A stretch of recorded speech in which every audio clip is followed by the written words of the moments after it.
We've been talking a lot about the problems with Doctor Who ever since the 60th anniversary new specials with David Tennant.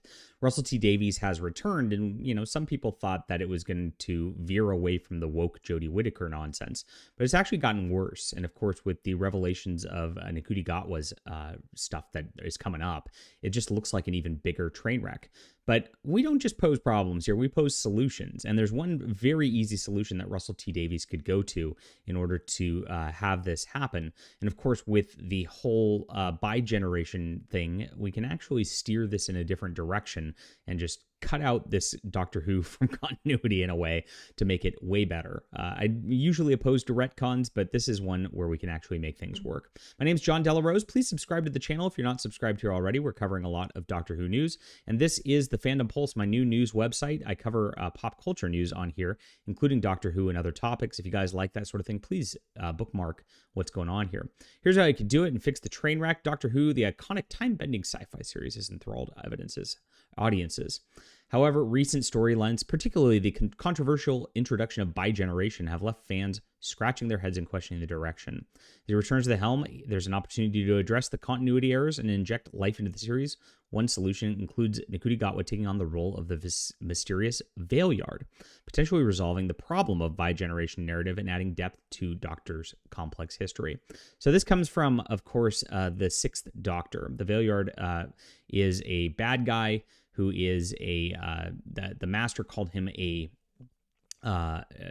iteration of the Doctor that came in between the 12th and final incarnation. So it makes sense that this would happen along this lines. Of course, we wanted this to happen with Jodie Whittaker too, but of course, it still can be done. And since they are looking like they're reintroducing the Master, as a spoiler from the Giggle episode the other day when they got his tooth there, left inside the modern era, it looks like maybe we could do something with this to make, of course, this new Doctor be this kind of evil incarnation that's coming up. So, of course, the Valeyard said that it's inevitable. It can only be postponed. That would make sense. Maybe we postponed it after Jodie Whittaker, and that's kind of how it all happened.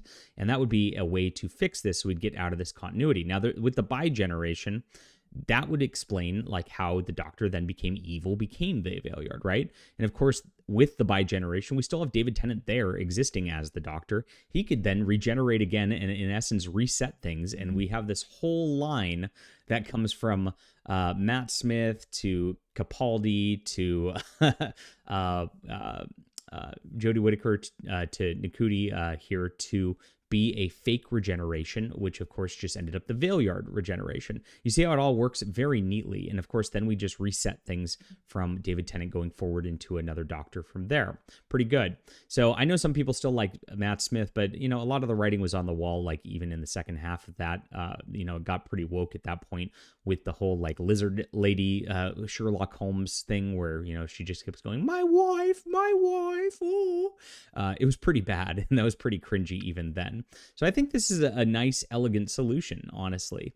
If you look at how this goes, and of course, they could retcon this entire deal, and you could have this Doctor grappling with the consequences of his regeneration process. It would explore the regeneration energy, of course, add depth to that, and the need for external assistance to complete the separation, which, of course, solves the bi-generation situation.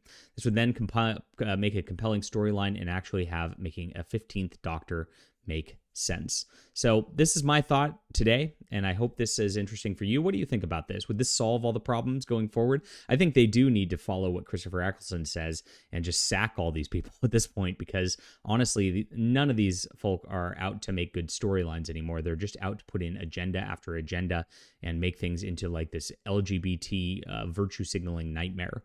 And of course, that's what we're dealing with as this is coming up. Leave a comment down below with what you think about this. Hit that like and subscribe button. We'll be back soon.